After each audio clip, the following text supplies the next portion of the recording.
Amém. Ok? Então hoje é o último domingo do ano de 2013. Se não me engano, dia 29. Não é isso mesmo? Dia 29 do 12 do 2013. A pretensão é que nós terminemos hoje o capítulo 5 do livreto do Senhor Scofield, que está sendo o nosso guia aqui para orientar os estudos. É um livreto que tem 10 capítulos, com pequenas lições. Lições que falam a respeito de assuntos bastante básicos das Escrituras. Nós já vimos a respeito das duas ressurreições, das ressurreições. Nós vimos a respeito das duas vindas de Cristo. Nós já vimos a respeito das dispensações.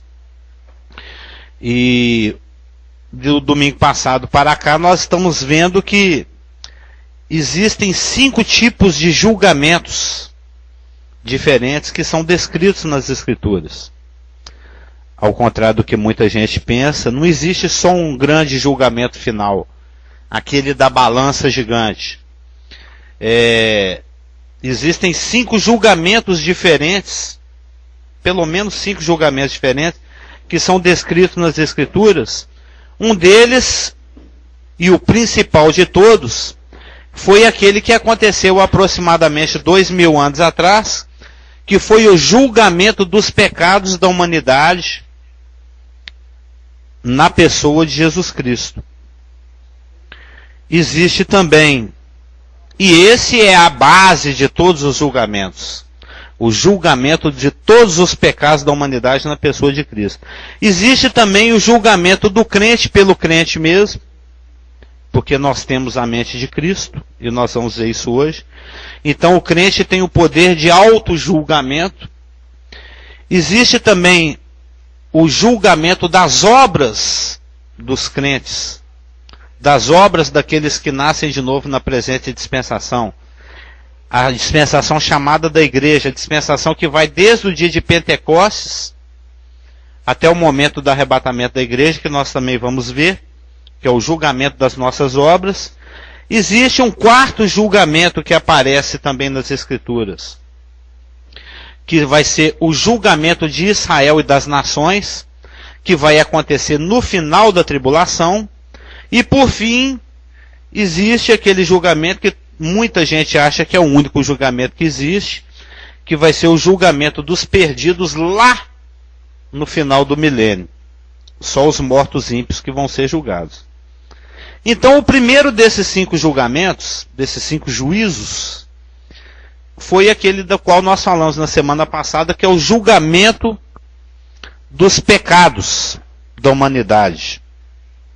Dos pecados do homem na pessoa de Jesus Cristo. Nós vimos vários versículos.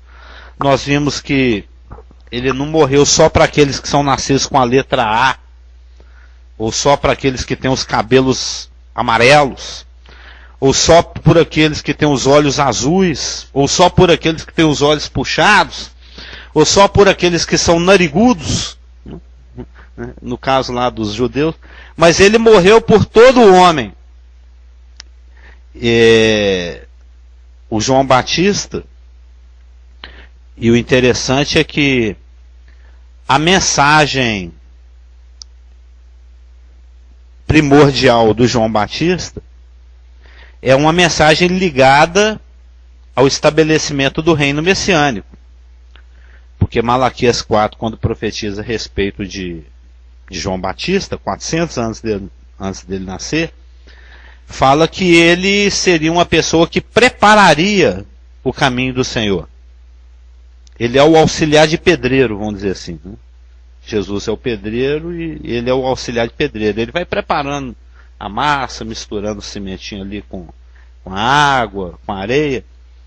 Ou seja, a função de João Batista seria o de aplainar os caminhos, de endireitar, de desentortar as veredas. Porque o Senhor Jesus, no seu discurso do Sermão do Monte, que é o discurso que fala a respeito das características daqueles que vão participar do reino messiânico, que está lá em Mateus 5, 6 e 7, ele fala a respeito dos mansos, dos humildes, dos que têm fome de justiça, ou seja, da questão de adultério, da questão de homicídio, da questão de dolo, da questão de ira. Ele traça, o Senhor Jesus traça um perfil daqueles que vão ser participantes do reino que ele veio para implantar, né? A pregação de Jesus Cristo, que era exclusivamente para os filhos de Israel, não tomeis os caminhos dos gentios, nem entreis em cidades samaritanas, era arrependei-vos que está próximo o reino dos céus. E a função de João Batista era a de, pelo Espírito Santo, trazer convicção de pecado, convicção de inadequação ao perfil exigido para a participação no reino. Para participar do reino, para entrar no reino que Cristo veio introduzir e implantar, e que pela recusa e rejeição dos judeus foi adiado para a segunda vinda, né? E isso vai fazer parte da pregação das duas testemunhas que vão ser martirizadas pelo anticristo, cujo ministério está descrito lá em Apocalipse 11, que já foi fruto de um outro estudo. É exatamente pela pregação a respeito da santidade de Deus e do pecado do homem, fazer com que os judeus que eram contemporâneos de Cristo e de João Batista percebessem que eles estavam fora do padrão. Bem, se para participar do reino tem que ser desse jeito aí, não ter dolo e etc., então eu estou fora. Como é que eu faço? Aí o João Batista, ele estava pregando o batismo de arrependimento. Olha, se você andava nessa direção, metanoie-se que, né? Entre na metanoia, ou seja, mude de direção, declare a sua fé na provisão de Deus e adeque, coloque o seu comportamento de acordo com aquilo que você está expressando. Então, bom dias, ainda que a pregação de João Batista fosse direcionada ao aplainamento, à desentortância dos caminhos, né? Ao trazer os judeus para o arrependimento, para que eles ficassem adequados ao perfil do cidadão messiânico, o pastor Gera, uma vez, lá nos nossos estudos de quinta-feira, que vai retornar no dia 9, no dia do aniversário da irmã ausente, ele falava de um aspecto que, ainda que fizesse parte da pregação de João Batista, não era realmente o aspecto mais enfático. Porque a pregação mais enfática de João Batista deveria ser a respeito do reino. Mas ele falava, eis o Cordeiro de Deus que tira o pecado do mundo, apontando para aquilo que é a pedra angular da salvação. Porque sem derramamento de sangue não há remissão de pecados. Então, o fundamento básico, o fundamento essencial, o fundamento principal, o eixo da pregação de João Batista, da obra de Jesus Cristo, e também deve ser o eixo, o fundamento, a base da nossa pregação, é o fato de que Cristo morreu por todos. Logo, todos morreram.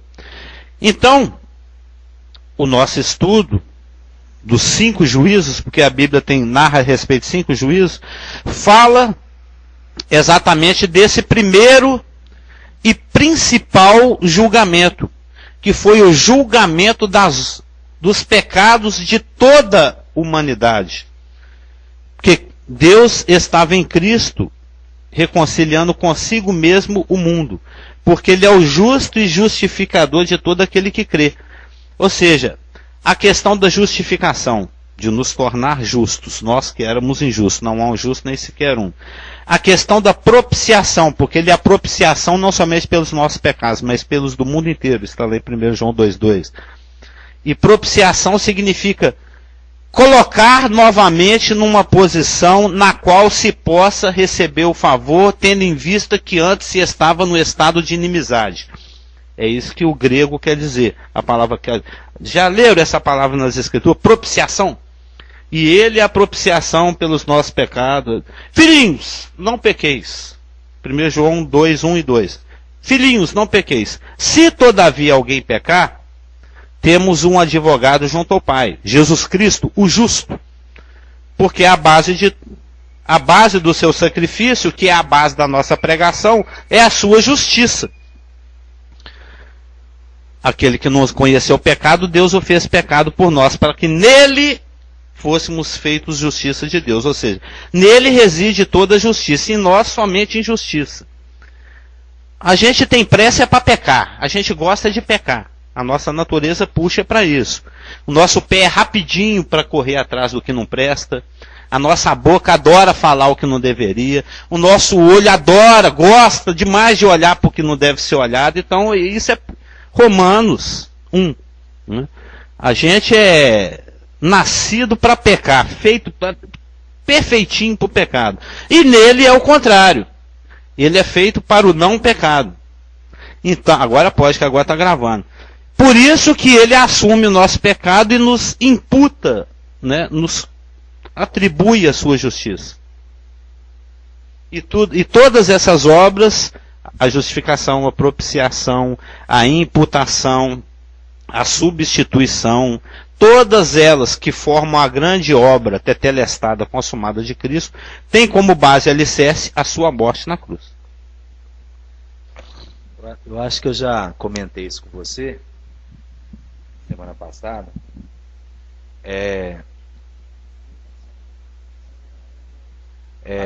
Faz igual o Marcelo. Então eu estava assistindo na TV Escola uma tribo. É tipo aborígene, né? Aí tem uns rituais deles. Australiana, ameríndia, africana? Eu acho que é africana, não tenho certeza. Aí é o seguinte, a rotina deles era caçar, guerra, de arco e flecha e tal. É a nossa rotina, né? Não, tá. A sua flecha é aquela branca ali, ó. Então o que acontece? Aqui a gente tem acesso intelectual ali na palavra, certo? Eu diria espiritual. Espiritual e intelectual, a gente sabe ler, né? Mas mesmo quem não sabe tem acesso. Aí o que eu quero falar é o seguinte, como que você raciocina, se você alcança, na mentalidade de Deus, como funciona esse lance de Jesus Cristo morreu por todos. Porque o cara lá, ele perdeu na gravação, no filme que eles estavam fazendo, de longe, né? Que eles não podiam ter acesso a essa tribo. Ele perdeu um filho. Aí eles que estava gravando. Não, o cara estava sendo gravado, a tribo, Aí um dos caras lá da tribo perdeu um filho. Aí fizeram o ritual da morte dele, parará pororô. Deve ter o quê? 11 anos o menino. Quer dizer, tinha consciência do bem e do mal de repente. Só que não todos os seres humanos têm. Mas só que a consciência de bem e mal deles parece que é mais leve que a nossa. Pensamento meu, tá? Eles são mais inocentes que a gente, vamos assim dizer, né? Então, é uma coisa que tem me incomodado há muito tempo, esse lance da eficácia e da justiça de Deus com o homem. Porque, por exemplo, o cara que está lá embrenhado, lá na mata, eu não fui lá pregar para ele. Deveria ir, né? E ele não escutou a respeito de Jesus Cristo. Aí como é que funciona isso na cabeça de Deus? Funciona se ele morrer, ele vai para o céu? Não, de maneira nenhuma. É isso que me incomoda. Assim. Quem tem o filho tem a vida, quem não tem, não tem. Aí como é que fica? A natureza prega para ele ou não? Porque fala lá não, quem prega para ele são os brasileiros que já conhecem Jesus, são os americanos que já conhecem Jesus, são os suíços, os suecos. Isso que eu queria entender. Porque Romanos 10 é muito claro. Como ouvirão se não há quem pregue? Não fala isso? A fé vem pelo ouvir. E ouvir a palavra de Deus. O evangelho é o poder de Deus para a salvação de todo aquele que crê. Então o evangelho tem que ser pregado, porque a fé vem pelo ouvir, e ouvir a palavra de Deus. Mas como ouvirão se não há quem pregue? E como pregarão se não forem enviados? Então, o rapaz que mora lá na mata, que é tão culpado, que tem a natureza pecaminosa, tanto quanto qualquer descendente de Adão. Porque, pelo princípio da representação, um pecou, todos pecaram, pela obediência de um, todos têm a oportunidade de salvação. Todos os descendentes de Adão têm a natureza pecaminosa e têm a percepção do bem e do mal e têm a necessidade da apropriação da obra consumada. Cristo, ele providenciou uma obra que é suficiente para a salvação de todos os seres humanos, nascidos em todas as épocas, em todos os lugares. E ele consumou essa obra e nos deu a nós, da presença e dispensação, a incumbência de levar esse anúncio até os confins da terra. Ide por todo mundo e pregai o evangelho a toda a criatura. Se porventura alguém em algum lugar do planeta não ouvir essa pregação, não ouvir essa boa nova, esse evangelho, essa boa notícia, morrer e for para o inferno, a culpa é nossa. Por nossa negligência, por nossa preguiça, por nossa ineficácia, por nós não irmos ou por nós não financiarmos quem quer ir. Porque como ouvirão se não há quem pregue e como pregarão se não forem enviados? Então a missão da igreja é ou ir lá e pregar ou enviar alguém para pregar. Então, ou você pega sua mala e vai lá para a África pregar para o rapaz que perdeu o filho de 11 anos, ou então você põe a mão no bolso e paga para alguém ir. É isso que a Bíblia ensina. Ou você vai, ou você financia alguém para ir. Ou você vai pregar, ou envia alguém para pregar. É simples assim. Então, se o rapaz lá morrer, é sua culpa, minha culpa, culpa dele, culpa nossa. É culpa da igreja. E lá no nosso terceiro julgamento, que é o julgamento das obras dos crentes, nós vamos prestar conta disso. Então você prepara. Prepara seu lombo aí. Prepara o nosso... É verdade. A verdade é essa. A gente fica assim, nossa... tadinho do índio, ele vai pro inferno, vai. A sua culpa, minha culpa. Ou então põe a mão no bolso e financia a missão. Porque tem gente que tem a sensibilidade de ir lá. Que não apenas fica com dó do índio, mas pratica e vai lá e prega pro índio. Sim. E tem gente que está sendo chamada e não vai porque não tem financiamento. Então a gente tem que tomar uma providência. Não é só ficar com dó do índio. É pregar para o índio. Senão ele vai para o inferno. Porque a palavra é clara. Aqueles que sem lei pecaram, sem lei se perecerão. E aqueles que pela lei, dentro da lei, com conhecimento da lei, no caso judeu, pecaram, condenados serão pela lei. Então, quer você tenha o conhecimento, quer você não tenha, e isso não muda o fato que você tem uma natureza que te separa de Deus. E cuja solução está em Cristo. E que tem que ser anunciado. Sim, senhor. Você já acordou, né? Eu penso... Eu pensei nessas duas opções. Primeiro, essa primeira clássica que sem lei não há como... É Romanos. E a outra questão é que se acontece, como eu já vi uma mulher nua lá no meio da selva, que foi descoberta agora, alguém foi lá e momentaneamente tirou uma foto e saiu a mulher lá com o menino no colo, Deus é suficiente também para enviar alguém que não seja... Deus é poderoso para fazer aquela pessoa receber o Espírito Santo e pregar o Evangelho, como foi feito na antiguidade com o povo de Israel. Qualquer uma pessoa que ele queira enviar, já que não há acesso... nascido de novo. Não é? Ou não estou falando assim, uma pessoa que tenha o conhecimento aqui e vá para lá. Ele é poderoso o suficiente para impor que alguém esteja lá misteriosamente falando a respeito de Cristo para essas pessoas. Só Então, vocês falam do misteriosamente. misteriosamente O é Spock se teletransporta para lá. É isso que você está falando? Não, Ele é, mas não é assim que ele faz. O que ele faz é, ele te dá a iluminação da palavra, te dá convicção, aí você paga a passagem, pega o avião e vai para lá. É isso que é o jeito dele agir, é esse. Não, ele pode fazer o que ele quiser. Se quiser aparecer um ET cristalino de gelatina, falando I come in peace e pregar para ele, fala, mas não é esse o jeito que ele age. Você tem que ter uma comunicação com a pessoa. Sim, é. O jeito dele pregar é um crente com a Bíblia embaixo do braço, vai lá. Se a pessoa que está lá, a mulher, que foi descoberta no meio do nada, numa mata extremamente fechada, em 2013 ou 2011, que seja, você precisa de todo um aparato. Você precisa ter uma comunicação, você precisa aprender um pouco da língua, dos costumes. Você tem que se envolver como Paulo envolveu. Sim. Como judeu, com o judeu. É a missão. E com o gentio, como gentio. Agora, se de todo não há como ir lá, Deus tem meios para ele, para se fazer. Tem, mas ele não vai fazer de outra forma, não. Ele só faz dessa forma como está comissionado.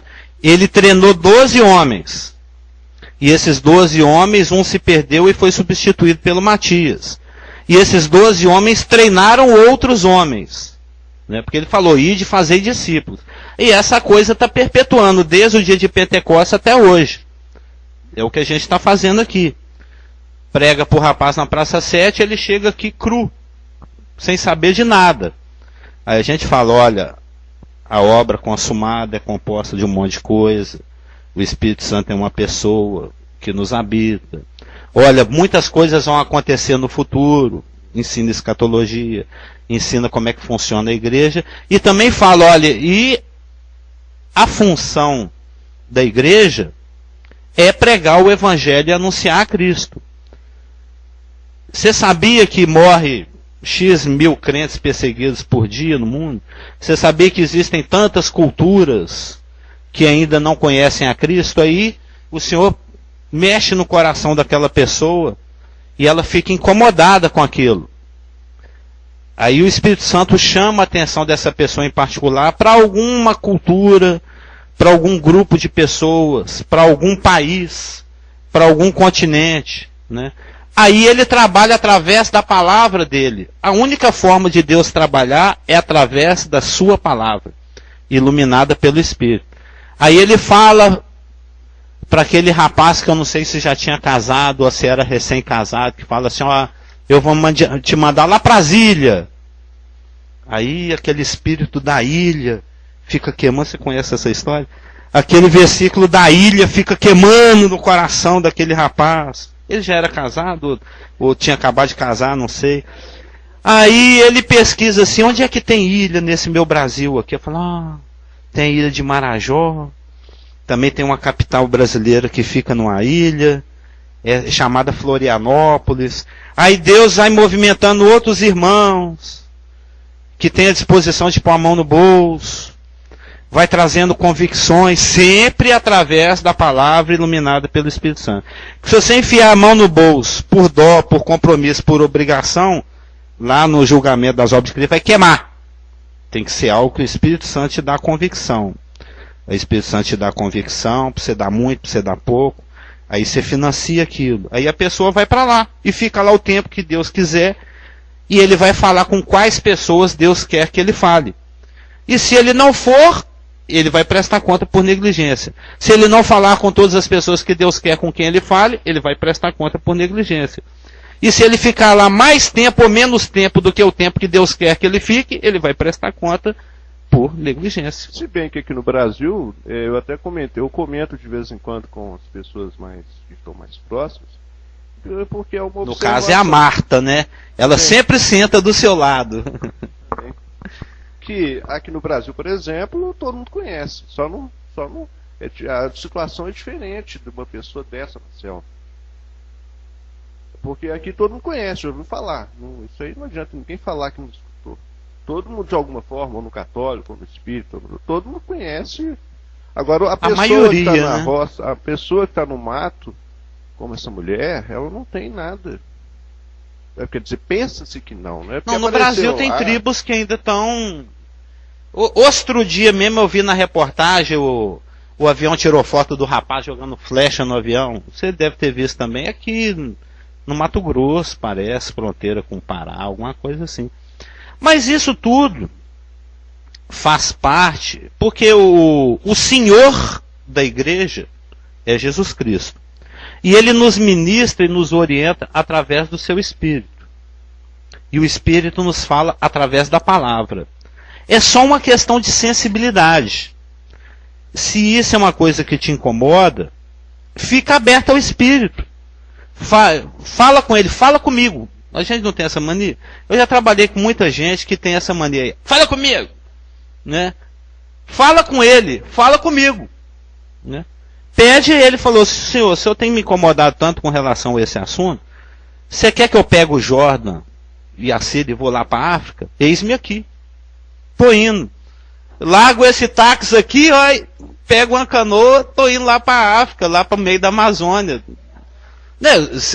É porque eu noto que essa pergunta é recorrente.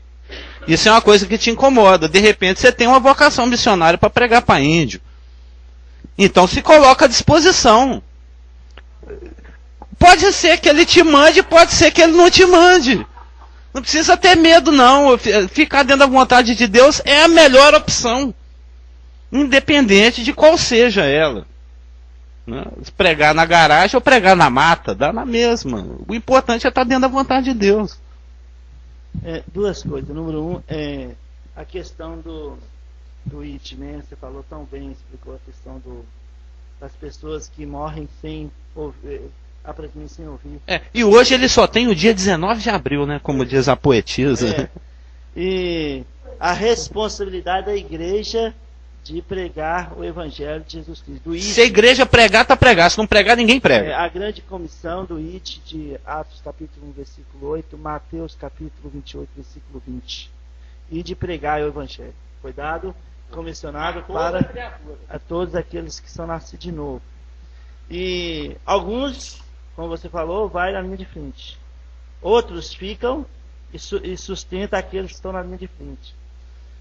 O galardão daqueles que estão na frente são grandes. Daqueles que enfiam a mão no bolso pela fé, como você falou, que é movido pelo Espírito Santo e não por dó, mas movido pelo Espírito Santo, é tão grande quanto o galardão daquele. O que eu estava falando para os irmãos está aqui em Romanos 10, 17 a 20. 10, 14 e 15. Ó. Como ouvirão se não há quem pregue, e como pregarão se não forem enviados? Então eles têm que pregar, alguém tem que pregar e alguém tem que enviar. Enviar e sustentar. As duas partes. Então essa é a questão de um passo de fé. E sobre o chamado de cada um de estar na batalha de frente, como você citou o Carlos Augusto em Ártica, né? Então, ou para o interior do Brasil. A maior resistência hoje, eu penso, né, o maior problema hoje de não obedecer esse grande IT, de estar na linha de frente, de ir pregar o Evangelho, estar numa liderança que não conhece a finalidade da igreja, porque não querem enfiar a mão no bolso. E outro, os que estão disponíveis para ir na frente, por não ter recursos, são impedidos de irem sem recursos, mesmo movidos pelo Espírito Santo, e são impedidos de ir porque tem um tanto de interrogações. Quando nós fomos para Florianópolis, nós saímos daqui com R$ 1.300 no bolso, com 3 crianças, um no colo, outro não tinha 2 anos direito, o outro ia terá 4 anos. Mas você foi com convicção do Espírito Santo, gerado pela palavra, não foi? Foi ou não foi? Convicção.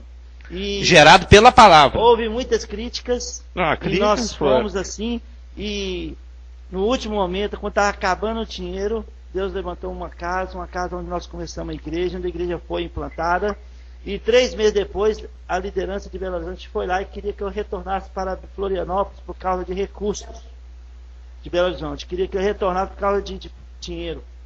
Mas eu falei, não somos movidos pelo dinheiro, apesar de que dinheiro a tudo atende, não somos movidos, nós estamos aqui pela fé. E ali nós ficamos 7 anos, e com certeza fomos uma grande bênção para aquele lugar, para aquela cidade, para pessoas do Brasil inteiro. Hoje nós estamos conectados nos 4 cantos do Brasil: Acre, Pará, Rio de Janeiro, São Paulo, Mato Grosso do Sul, Santa Catarina, Paraná, Rio Grande do Sul. E conectados mesmo, semanalmente com esses irmãos. Amém. Por causa do que nós fomos, Investimento. mesmo sem dinheiro. E às vezes, quando faltava a última coisa, acabava tudo, Deus nos surpreendia. É porque é um problema de Deus. É claro. Um dia nós não tínhamos nada para fazer no almoço, mas nada. Aí chega o seu Zé, que era um pescador e era o tesoureiro da igreja, e um grande amigo meu, já com 70 e tantos anos de idade. Ele chega com a bicicleta Caloi, a bicicleta já está torta para um lado, de tanta tainha, cada uma maior que a outra. Ele me falou: pastor, gritou lá da porta. E nós estávamos orando. Ele falou: eu trouxe uma tainha para você aqui. Eu trouxe 3 tainhas desse tamanho, suja de areia. A Elane colocou na pia, elas ainda estavam batendo na pia. Não foi? E ela fez uma tainha assada que, uau! Não, eu sou chegar Deus, no peixe. É o meu. E não tem espinho, não tem nada. É fantástico, é uma delícia. Então Deus sempre nos surpreende. Sim.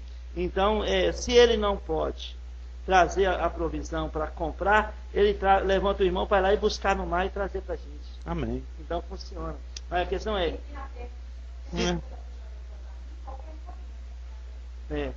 Então a questão é: não tenha medo do seu chamado. Não tenha medo se Deus te mande ir.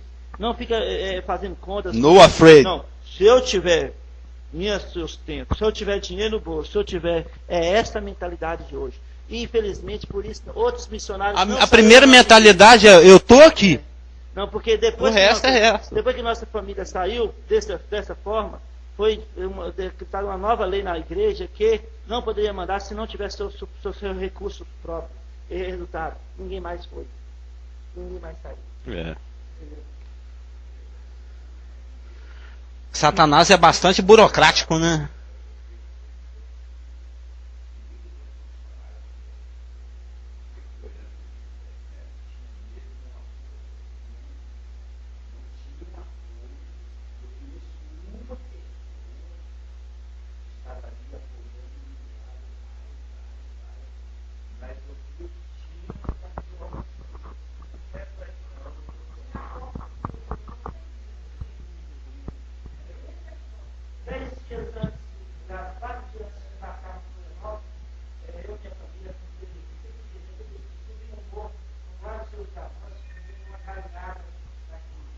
Amassa esse rapaz ali, aquele jovem ali.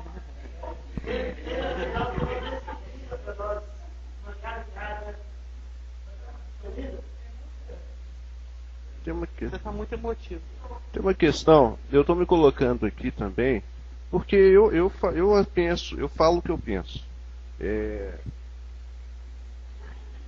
E eu me coloco porque muita gente deve fazer essa pergunta para si mesmo. Então, se não aqui, como nascido de novo, como uma pessoa que não conhece e que está começando a conhecer. Porque Paulo fala em certa parte que não era interesse dele pregar em cima daquilo que outros já tinham feito. Essa era a metodologia do Paulo. Tá? Então, porque você tem um chamamento, tudo bem, você tem um chamamento, mas você tem um chamamento para dentro, é como se você pregasse em cima daquilo que já foi pregado, no que se refere a Brasil, seja em qualquer parte, a não ser que seja uma parte isolada, como por exemplo uma tribo indígena que ainda não foi. Quando eu estou colocando isso, eu não estou ferroando o Geraldo ou qualquer um, mas eu estou me colocando na posição de alguém que, poxa, vamos ver, eu quero ir lá na raiz da coisa. Porque aí alguém podia pensar: não, ele está pregando em cima do que já foi pregado. E aí tem essa questão, quer dizer, então a gente sai daqui, vai na Praça 7, faz um evangelismo. Pô, com ou sem dinheiro, com dificuldade, bom, eles já conhecem. Não, mas muitas vezes Deus fala que nunca ouviu. Bom. Essa é a nossa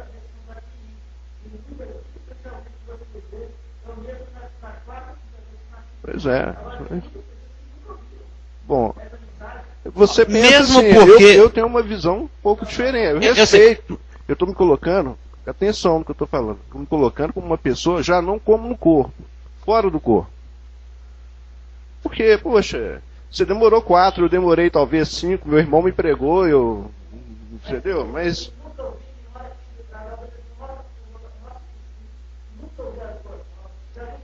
Tá furando fila lá, ó. Sim. Ouvir falar de Jesus e saber que Jesus fez é diferente de saber o plano da salvação. E é esse plano que nós somos chamados a pregar, o Evangelho. Entendeu? Então nós vamos para a praça, o pastor Cliff vai lá durante a semana de manhã. Ontem, sexta-feira, ele estava lá pregando o Evangelho, juntamente com você, Elaine, Márcia, Rebeca e outros. Eu vi nas fotos lá de Montes Claros. Sabe? E pessoas que já viu falar de Jesus, conhece Jesus, mas não conhece o plano da salvação. É esse plano da salvação que nós somos chamados a pregar. E que é responsabilidade nossa. Então, quantos na época de Jesus cabia vir os milagres de Jesus? Mas Jesus vai e pregar, fala que eu sou o caminho. Não tem outro meio de chegar ao Pai senão por mim. Então é esse plano que o mundo está carente. Se você vai em qualquer lugar, só no lugar que ainda não chegou a informação que existe, é que ainda não ouviram falar de Jesus, mas qualquer lugar do mundo você for, que tem uma internet, ou que tem um telefone, ou que tem um radinho, já ouviram falar de Jesus. A questão não é pregar em cima do que já foi pregado, mas simplesmente compartilhar as boas novas de Jesus Cristo, que é o plano perfeito da salvação de Deus para o homem. E é isso que o mundo, esse é o nosso chamado, que é exatamente o que significa a igreja, eclésia, chamados para fora. Chamados para fora. Então nós temos que compartilhar essas boas novas. Depois dessas boas novas, o que vem é responsabilidade do Espírito Santo em direcionar a pessoa para um corpo local. Eu estava procurando aqui, eu não lembro onde é que está, só para fechar o assunto do Marcelo, onde é que está essa passagem que você citou. Eu conheço a passagem, mas não estou achando ela aqui agora. Mas o que eu me lembro é que Paulo, quando faz esse comentário de não pregar onde Cristo já foi pregado, ele não está colocando isso como uma norma evangelística ou missionária. Ele está colocando isso dentro do contexto lá, se não me engano, em Coríntios, dentro do contexto que ele está colocando, é como um procedimento que ele adotou para o ministério dele em função de acusações que ele estava recebendo. Não sei se você sabe, o ministério apostólico do Paulo foi muitíssimo criticado, muito, pelos de dentro e pelos de fora.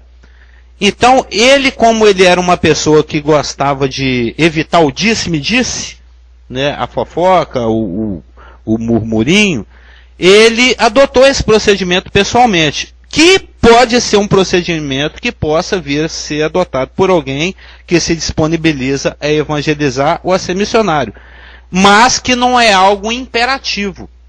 Mesmo porque nós todos temos que ir para a China, porque lá na China o Clive nos falou que tem gente lá que nunca ouviu falar de Jesus, realmente nunca ouviu falar. Nem sabe. Jesus, Papai Noel, essas coisas, para ele é tudo coisa de americano, não existe lá, entendeu? Então, eu gosto uma vez eu indaguei para o nosso antigo pastor a respeito desse Provérbios 26, 4 e 5, eu falei, eu não entendi não.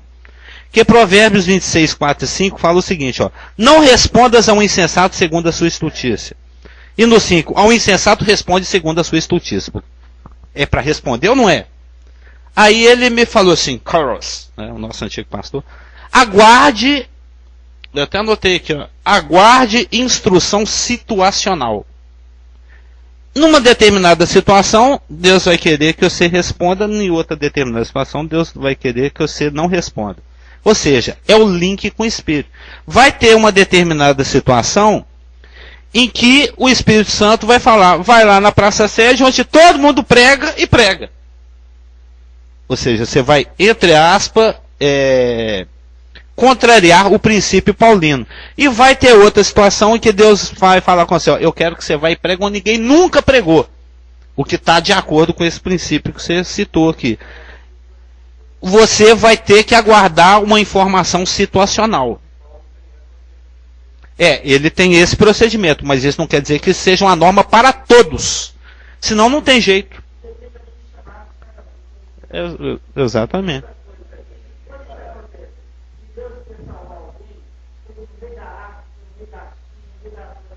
No meio da sua família.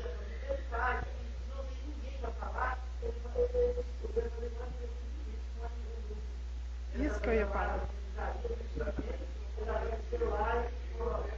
Mas você deu a impressão que o ET de Varginha que ia aparecer lá na nave. Uma forma misteriosa. Apareceu o ET em outra cidade de Minas. Não sei se vocês estão sabendo, eu vi ontem. Isso é para vender. Eu vou começar, porque senão ele não para, não. É o seguinte, eu tava pensando primeiro com relação à questão de índio. Ó, já Deus não deixou falar, ainda põe o celular para tocar. Não, é igual uma igreja que eu vi uma plaquinha assim, ó, vai entrar pro culto, desligue seu celular que Deus vai falar do púlpito. Eu achei interessante. Ele não te liga durante a pregação, ele fala no púlpito. Então, duas coisas que eu queria falar. A primeira é que a gente não pode esquecer a soberania de Deus e também que o mundo jaz no maligno. Então, tudo já está perdido. Tudo jaz no maligno e a única solução foi a obra de Jesus Cristo. E quando a gente todo mundo afogando, Jesus é a boia. Isso é o vinho mal que usou essa ilustração. A gente aprendeu isso na escola bíblica, né? Sim. Que se a gente for ficar pensando no índio sem querer ter um plano para ir lá, nós vamos ficar... Se não me engano, o nosso professor de missiologia era o senhor Vicente, né? Ele nos ensinou isso, né? Sim. Que é mais fácil você planejar para ir lá do que você ficar pensando que Deus é injusto, porque indiretamente a gente está querendo dizer que Deus é Vamos injusto. ser práticos. Nós estamos querendo dizer então Vamos que Deus pegar o é avião e ir injusto. para a África. Ele sempre falava, Deus é justo, Deus sabe o que está fazendo. E antes da obra de Jesus Cristo, essa manifestação direta de Deus, ou através da sarça ardente, ou seja, como for, ele pode fazer isso, mas não é o modus operandi normal dele. Mas chegou um momento na história da grande comissão, né? Que Jesus, foi dito, né? Ide e pregai o evangelho. Então, isso também nós aprendemos na escola bíblica. Tinha que ter escola bíblica de novo, né? E o que eu queria dizer é isso, que muitas vezes a gente fica preso com essa questão e esquece que o mundo jaz no maligno. Eu, particularmente, tenho uma situação de 25 anos na minha família que eu oro todo dia para alguém ir. Porque o meu id já não é o suficiente. Você caiu no profeta, não tem honra na sua terra. Exatamente. Jesus prega em Nazaré, ninguém escuta. Manda o João, manda o Tiago, mas ele não. E se alguém Eles falar, não, mas eu não vou lá não, porque vou chover no molhado, você já falou. Eu usei a familiaridade. Eu usei meu casamento, eu usei minha formatura da escola bíblica, eu usei aniversário dos meus filhos, a infância inteira, tudo para falar. Meu aniversário, tudo que vocês imaginarem, eu já usei para falar. De pretexto, né? Tudo de pretexto. O Geraldo já conversou assim, uma conversa muito boa, séria com meu pai, dentro do escritório dele, da oficina dele. Ele entendeu tudo, bateu nas costas e obrigado. Então, assim, eu estou orando ainda para um ID. Vai ter alguém que vai ter uma forma diferente de falar, num momento diferente. Eu conheço uma outra pessoa que está nessa situação, você não está sozinho. Não. Pois é. Já pregou de todo jeito. Então eu oro a Deus que... De leve, de hard, detonando a santinha dela, falando de... Eu oro a Deus que nunca, que ninguém pense assim. Eu não vou chover no molhado e não vou lá falar com a família. Não, mas a gente tem que ter a sensibilidade do Espírito para fazer o que o Espírito quer que nós façamos, que aí na hora, que tem semente que brota rápido, mas tem semente que é mais demorada. Então cumpre a nós plantar e ficar regando.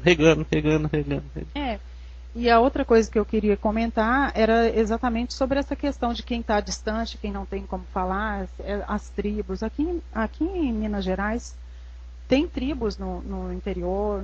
Os machacalis. Não é? Então, Deus tem a forma dele e ele separou a igreja para fazer isso. Ele separou a igreja para fazer isso. Então, a gente não pode deixar o nosso coração culpar a Deus de que tem uma tribo que não ouviu. Nós temos que falar, Deus, nos conduz até lá. E saber que o mundo jaz no maligno mesmo. Nós estamos tentando jogar as boias, que é a obra de Jesus Cristo, concreta, para a pessoa entender. Uma pessoa que eu gosto muito de ver pregando, falando da salvação é a Márcia. Na Praça Eu também Sede. gosto. Você tem que ir um dia, numa sexta-feira, e ficar do lado da Márcia para falar. Porque não importa se a pessoa fala que foi para a igreja, que ela sempre fala assim, mas você é salvo? É aquilo que eu estava falando com o Cliff também. Você não pode perder o foco. Se você morrer hoje, se você vai para a igreja, não, mas ninguém vai, ninguém tem certeza. Ela fala, não, tem certeza sim. Ela fala, tem certeza sim. A obra de Jesus Cristo é assim, assim, assim, assim, assim. Se você não fizer, você não vai. Se você fizer, você vai. Então, assim, não é todo mundo que prega igual ela prega. Entendeu? Então, assim, a gente tem que ir mesmo, né? E levar a obra consumada para as pessoas ouvirem. Amém. Mas você vai ver, tem uma situação. Eu já passei por esse tipo de situação que você está passando, que a Marluz está passando, que muitos passam. E no final a coisa acontece. Já aconteceu de certas pessoas que eu insistia, com todos os pretextos e nada acontecia. Depois chegou um irmão sirigaico lá assim, Jesus, você quer? Quero. Não, mas que raiva. Eu insisti tanto e ele não quis, o outro chegou gaiatamente assim e topou de primeira. Mas é porque tem um momento.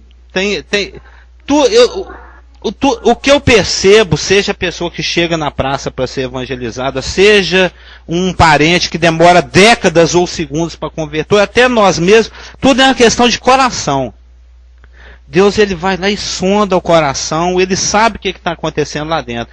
Não é a multidão de palavras, não é a argumentação, é a simplicidade do evangelho. Você prega o básico, pronto e acabou, e deixa o Espírito Santo explodir aquilo lá, ele se vira. Quem falou? Cadê o Pedro? Ah, o Pedro da Bíblia. Não, que eu ouvi a Elaine falando. Pedro.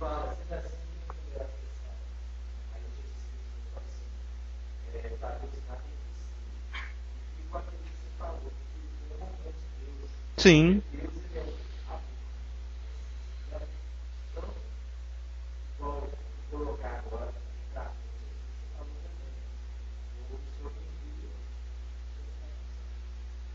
Sustentar.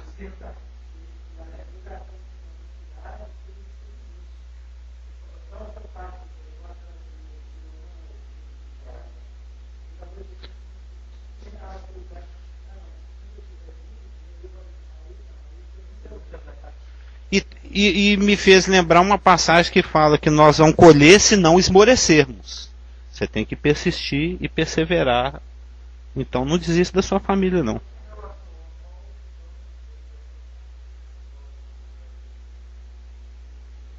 Você pode usar aquela metodologia ou pode não usar.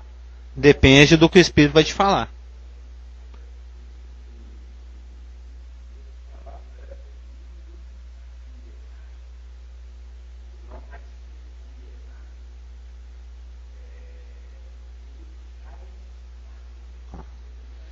Você me deu até um susto. É porque o mundo já está condenado. Sob a ira.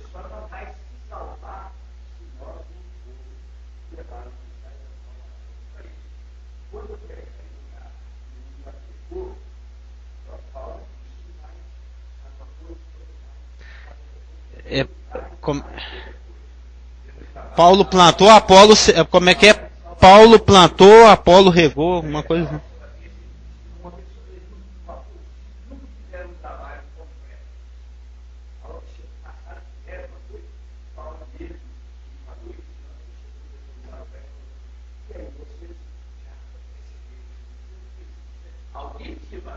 Sim.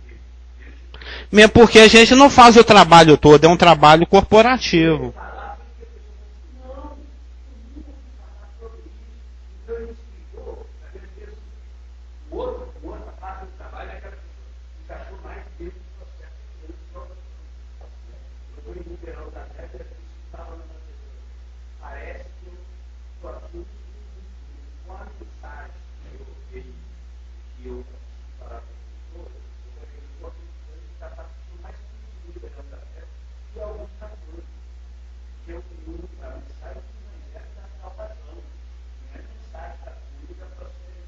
É.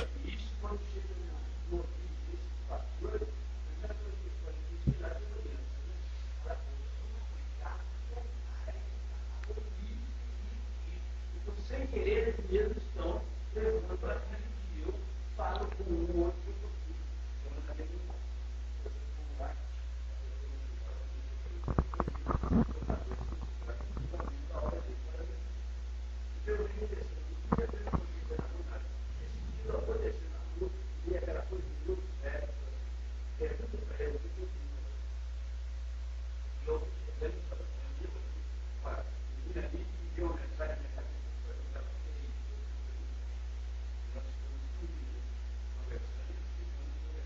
Encerrar.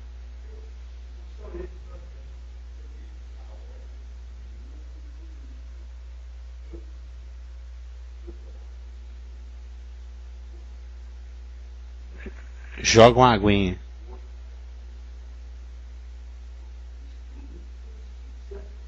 Sim, ele é o coordenador. Ele é o... Já mais me trouxe à memória a própria palavra de Jesus Cristo, que diz o seguinte, que traz uma resposta, um clareamento na pergunta do Marcelo e tudo que nós falamos. Jesus diz: não dizeis vós que ainda há 4 meses até a ceifa? Eu, porém, vos digo: erguei os olhos e vede os campos, pois já branquejam para a ceifa. O ceifeiro recebe desde já a recompensa, e entesoura o seu fruto para a vida eterna. E, dessarte, se alegra tanto o semeador como o ceifeiro, pois, no caso, é verdadeiro ditado: um é o semeador, e o outro é o ceifeiro. Eu vos enviei para ceifar o que não semeastes. Outros trabalharam, e vós entrastes no seu trabalho. Sim. Então, mesmo onde já tenha sido pregado, ensinado a palavra de Deus e tudo, né, talvez Deus vai levar você ali, também vai colher os frutos de alguém que já pregou. Sim, é assim que se estuda a palavra. Eu não sei o negócio de Paulo. Pois é assim que se estuda a palavra. É articulando aquilo que ele falou com aquilo que você leu, e tem outras passagens. Paulo falou Você não pode chegar numa conclusão assim só com aquele Paulo texto. falou Você algo tem que... considerando o contexto da situação dele, e Jesus falou algo que parece ser um contraste. Mas não é exatamente como se fecha. Sim, que tem aquele outro trecho de Coríntios. Vamos encerrar?